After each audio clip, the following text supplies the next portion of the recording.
मित्रों नमस्कार। इस कालांश में मैं आपसे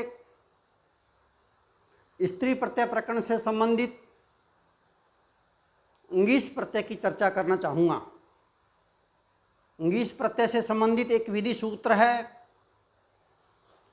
इंद्र वरुण भव शर्व रुद्र मृड हिमारण्य यव यवन मातुल आचार्याणाम आनुक।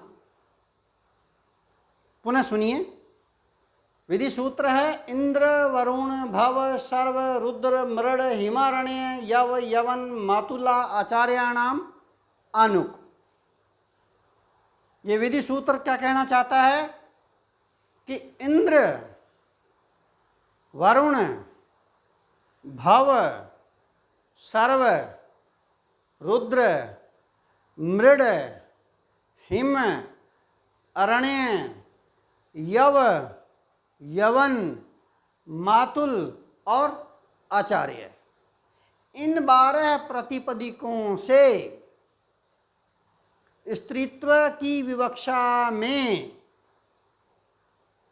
ङीस प्रत्यय होता है और ङीस में से भी दीर्घ ई शेष रहता है, क्योंकि ङीस में दिए हुए आदि ङकार की लसक व तदिते सूत्र से इत संज्ञा हो जाती है और अंत्य सकार की हलंत्यम सूत्र से इत संज्ञा हो जाती है। इस प्रकार ङीस में से दीर्घ ई शेष रहता है। आगे बढ़ता हूं। आगे कहना चाहता है तथा इन प्रातिपदिकों को आनुक का आगम भी होता है। आनुक मीन्स आ न हल, आन का आगम भी होता है। कहाँ? प्रातिपदिक के बाद आनुक का आगम होगा और उसके बाद ङीस प्रत्यय होगा। साथ ही साथ ये सूत्र कहना चाहता है कि जो आनुक का आगम है वह नित्य होगा, नित्य आगम होगा और उसके बाद ङीस आएगा। उदाहरण देकर के कतिपय उदाहरण दे रहा हूं मैं आपको। जैसे इंद्र शब्द है, स्त्रीलिंग बनाने के लिए इंद्र वरुण भव उक्त विधि सूत्र से प्रातिपदिक के बाद आनुक का आगम हुआ, इसके बाद ङीस प्रत्यय हुआ तो बना इंद्राणी, इंद्र की पत्नी, इंद्र की पत्नी इंद्राणी।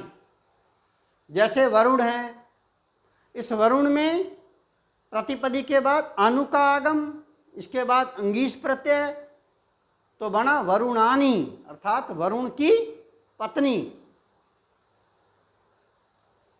भव से भवानी, सर्व से सर्वाणी, रुद्र से रुद्राणी, मृड से मृडाणी। ये शिव के नाम हैं। भव सर्व रुद्र मृड, तो भवानी हुआ शिव की पत्नी अर्थात पार्वती। इसी प्रकार सर्वाणी पार्वती, रुद्राणी पार्वती जी और मृडानी पार्वती जी। तो ये पार्वती के नाम हैं, पार्वती जी के नाम हैं, शिव पत्नी पार्वती जी। आओ इंद्राणी शब्द की सिद्धि करके देखते हैं। क्षमा चाहूंगा, आचार्याणी की सिद्धि करके देखते हैं। आचार्य शब्द आया हुआ ना, इस आचार्य में से आचार्य से ङीस प्रत्यय लगता है तो आचार्याणी बनता है। आचार्य की पत्नी, क्या? आचार्य की पत्नी आचार्याणी।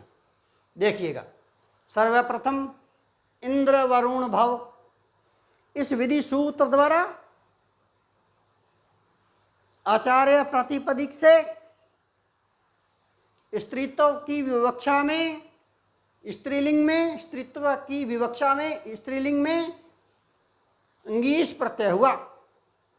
ङीस में से दीर्घ ई शेष रहा। साथ ही साथ प्रातिपदिक को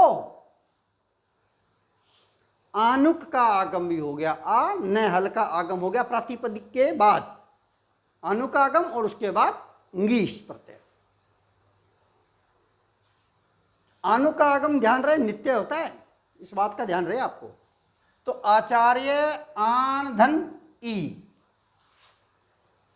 इसके बाद अक सवर्णी दीर्घ सूत्र द्वारा सवर्ण दीर्घ होने पर, अर्थात आचार्य के ये के ए और परे दिए हुए आन के आ, इन दोनों के स्थान पर सवर्ण दीर्घ आ होने हो गया, और बाद में इंग्लिश का ई जब मिलाया तो बना आचार्यानी।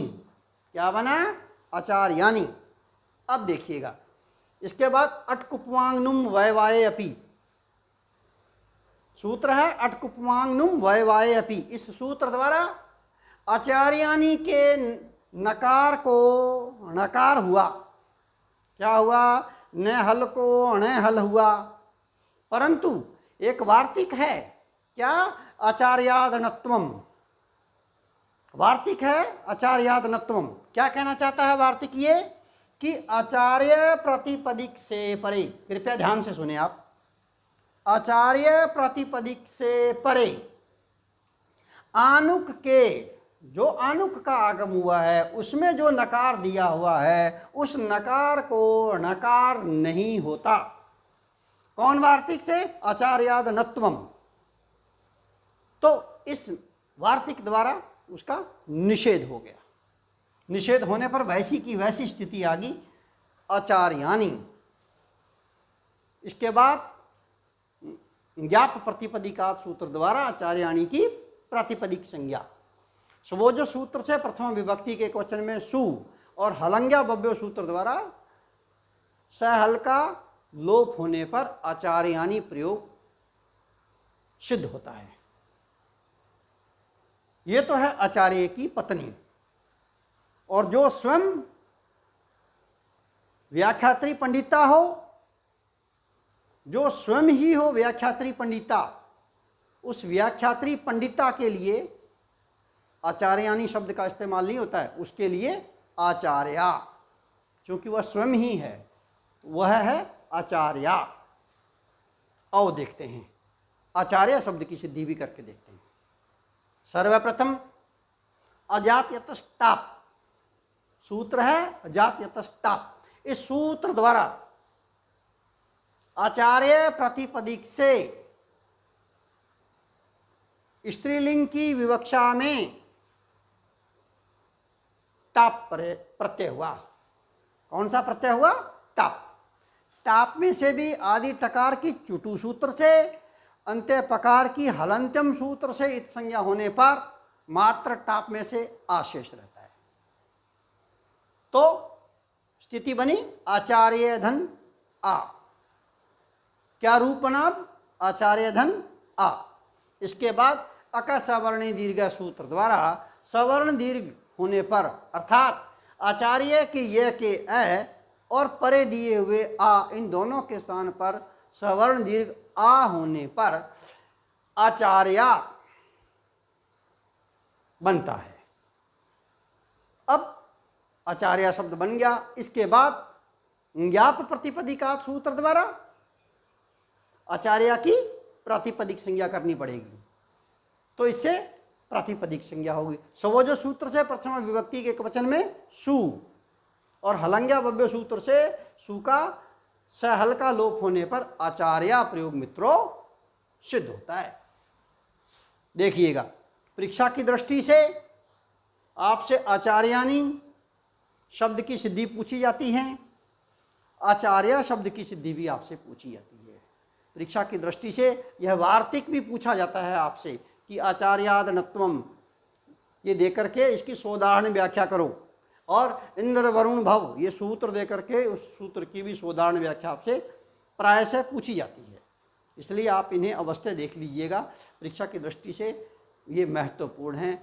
अगले कालांश में प्रिय विद्यार्थियों, मैं फिर आपसे स्त्री प्रत्यय प्रकरण को लेकर के फिर मैं आपसे मिलूँगा। जय हिंद।